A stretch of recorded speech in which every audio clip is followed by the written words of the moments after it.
갖다 드렸습니다. 잠깐만요. 너무 안 들린다.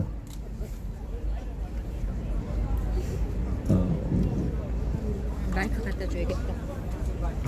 지금 제가 얘기해야 되겠다. 복잡한 거지. 자, 저 선생님이 성함만 얘기해 주세요. 예. 말씀하시죠. 예, 조우규입니다. 예, 5.18에 대한 뭐 얘기가 언급이 없어가지고 그게 좀 궁금해가지고 자, 얘기하는데 그 5.18 아무튼 오늘부터 이 방송을 보는 애국당 동지나 애국 국민들은 우리가 저녁에 하는 당원들과 당 지도부와의 토론에 이것을 꼭 한번 들어보셔야 됩니다. 5.18에 대한 얘기를 했어요. 어떻게 했느냐. 5.18 특별법을 만들고 있잖아요. 그죠?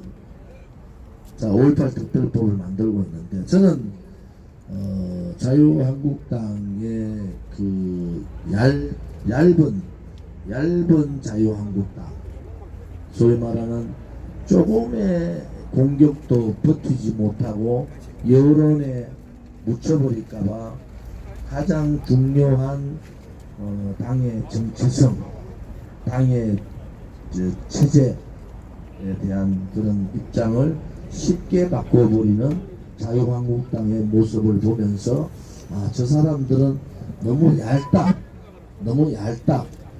쉽게 말하면 가볍다. 절대로 바뀌어서는 안 되는 중요한 가치가 뭐냐? 체제 문제예요. 체제 문제. 5.18은 세 가지가 있습니다. 5.18 특별법의 안에는 북한군의 개입에 대한 조사를 하도록 되어 있어요. 특별법 안에 여야가 합의하는 특별법 내용 안에 그게 들어가 있습니다. 초안에. 두 번째는 5.18 지금 우리가 시민단체나 많은 분들이 북한군 개입 문제 때문에 이번에 참군인 이종명 의원이 윤리에서 제명당했잖아요. 아직까지 최고위에 넘어오지 않았지만 제명은 안 할 것 같아요.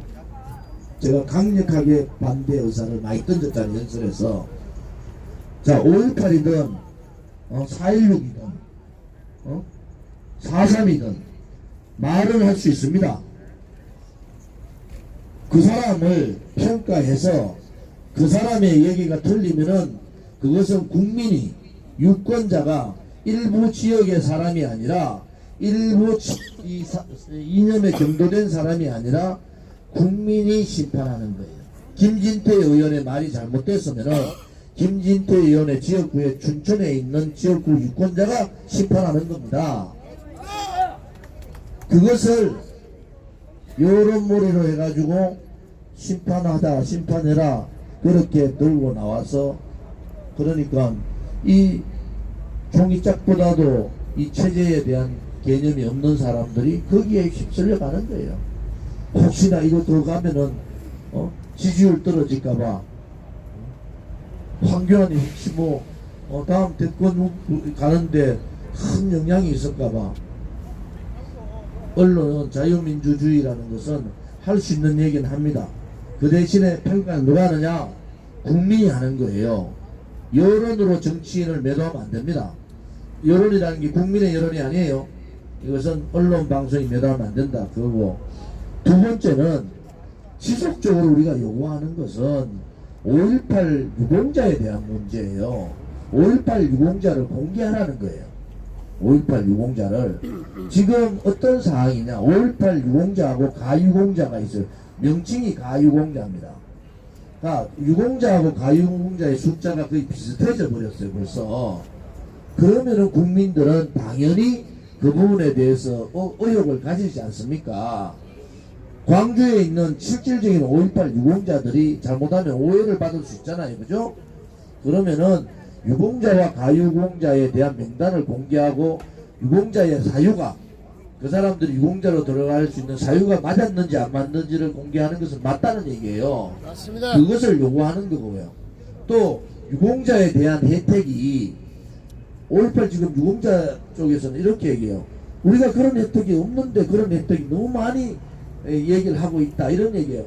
그것도 밝히자는 거예요. 왜 그런 오해를 받느냐 그러면은 유공자의 혜택 부분까지도 다 밝혀보자. 세 번째가 뭐냐? 지금 대한애국당 입장을 말씀드리는 거예요. 세 번째는 다음부터 5.18 유공자의 관리나 새로운 선정에 있어서는 보훈처의 유공자 심의위원회의 심의를 받는 것이 좋겠다.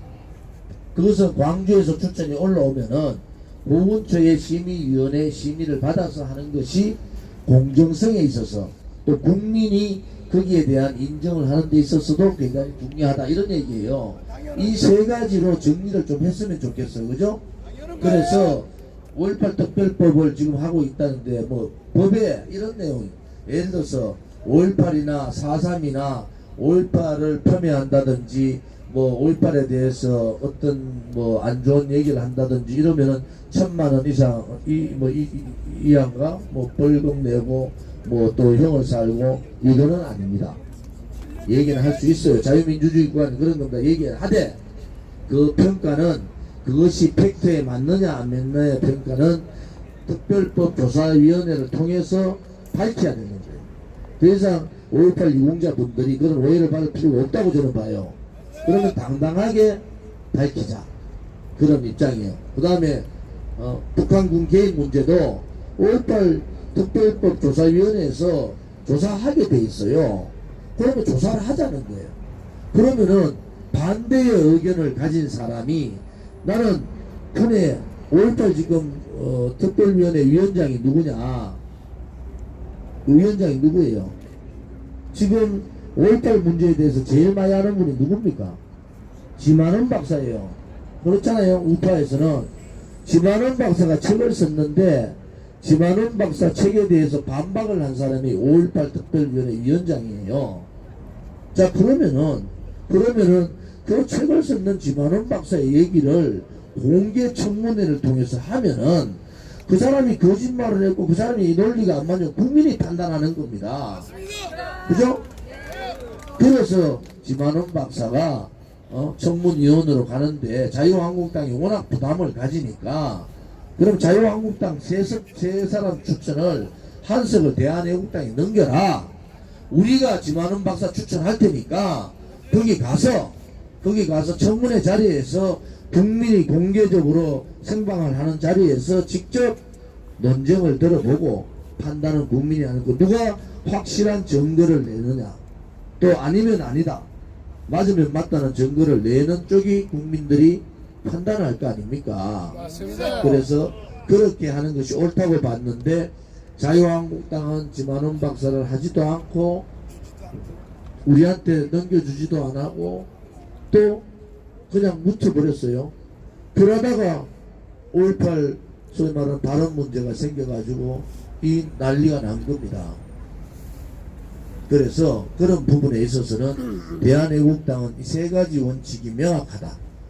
자, 이 세 가지에 대해서 분명한 입장을 가지고 있는 것이 대한애국당이다. 그리고 5.18이 아니라 뭐 4.3이 아니라 다른 4.16 문제도 마찬가지고 얘기를 할 수 있지만은 가짜를 얘기하면 안 된다는 거예요. 확실한 증거에 의해서 확실한 팩트를 가지고 이제 얘기할 필요가 있다. 그래서 그것을 청문회나 어떤 국정감사를 통해서 그런 부분들을 국민들의 세세히 알도록 하는 게 좋겠다, 이런 생각이에요. 맞습니다.